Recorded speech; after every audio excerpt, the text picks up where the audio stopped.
Lima rose என்ற அம்மையாருக்கு போட்டியிட வாய்ப்பு கொடுத்து அவர் இன்றைக்கு சட்டமன்ற உறுப்பினராக இருக்கிறார். கட்சி குறித்த பிரதான செய்திகளை அவர்தான் வெளியிடுறார். இன்றைய இணைப்பு முதற்கொண்டு இது எந்த அதிமுக தொண்டனும் ரசிக்கல. இருதரப்பும் மீண்டும் ஒன்று சேர்ந்திருக்காங்க. முடிவுக்கு வந்துடுச்சா அதிமுக பிரச்சனைகள் எல்லாம்? இன்றைய இணைப்புல திரு சி.வி. சண்முகம் அவர்கள் காணப்படல. அவர் இன்னும் இந்த இணைப்புக்கு ஏற்றுக்கொள்ளலன்னு நினைக்கிறேன். இல்ல, கையெழுத்து போட்டு கடிதம் கொடுத்திருக்காராம்.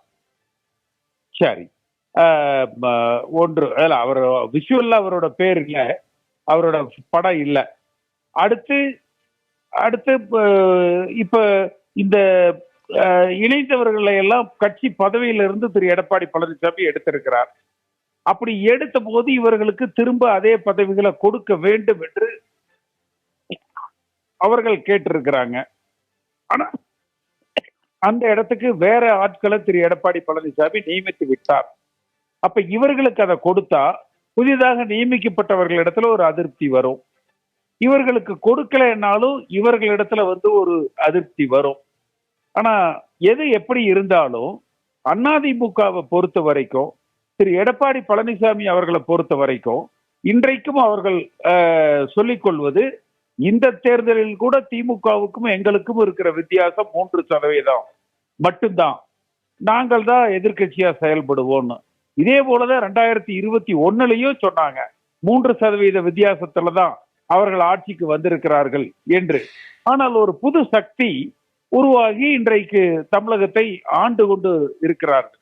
அப்ப கடந்த 10 ஆண்டுகள்ல ஒரு பெரிய வெற்றியை திரு எடப்பாடி பழனிசாமி அவர்கள் தலைமையில இவர்கள் சந்திக்கல.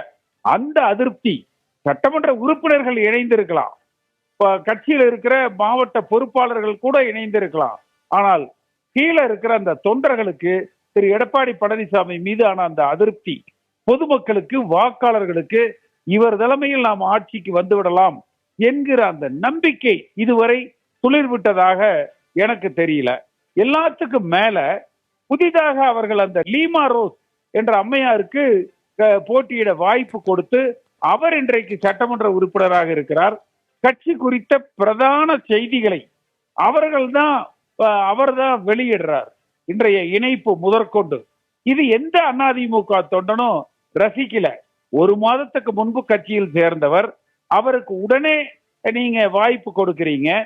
அவரது மருமகனும் அவரும் சேர்ந்துதான் இந்த உடைப்புக்கு, கட்சியினுடைய சேதாரத்துக்கு காரணமாக இருக்கிறார் என்று எல்லோரும் சொல்றாங்க. அப்படி இருக்கிற சூழ்நிலையிலேயே மீண்டும் அவரை முன்னிறுத்தி காரியங்கள் நடைபெறுகிறது. இது நிச்சயமா அந்த ஆபத்து முழுமையா நீங்களேன்னு சொல்லணும். நான் உங்களுடைய அந்த புதிய தலைமுறை டிஜிட்டல்ல சொன்ன பொழுதே 3 பேர் மட்டுமல்ல, இன்னும் ஒரு 10 to 12 பேர் சட்டமன்ற உறுப்பினர்கள் தாவேகாவுக்கு போக இருக்கிறார்கள் என்று நான் சொன்ன செய்தியை நீங்கள் வெளியிட்டிருந்தீங்க. அதற்கு பிறகுதான் திரு எடப்பாடி பழனிசாமி தரப்பும் திரு வேலுமணி தரப்பும் அந்த சட்டமன்ற உறுப்பினர்களை, அன்றைக்கு கூட இசக்கி சுப்பையாவோடு இன்னொரு 4 சட்டமன்ற உறுப்பினர்கள் போறதாக இருந்தது.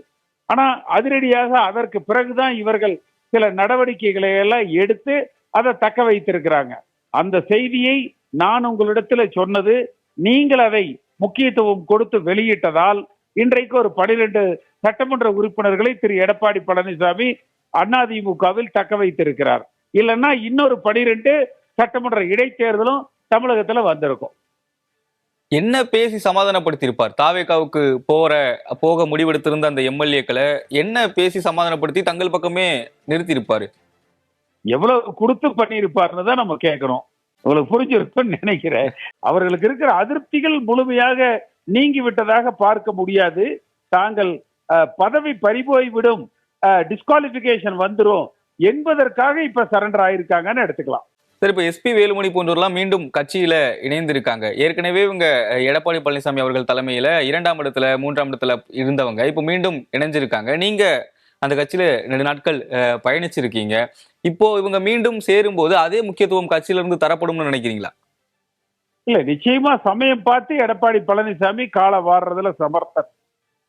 எப்படி இப்ப நீங்க ஓபிஎஸ் அணி இணைஞ்சது, செம்மலைக்கு ஏதேனும் அவர்கள் பொறுப்பு கொடுத்தார்களா என்ன? ஒண்ணுமே கொடுக்கலையே. அது போல ஒரு உதாரணத்துக்கு நான் செம்மலை சொன்னேன். அது போல பல பேர். அப்ப எடப்பாடி பழனிசாமி வந்து சமயம் பார்த்து காலம் வாடுறதுல ரொம்ப சமர்த்தா செய்வார்.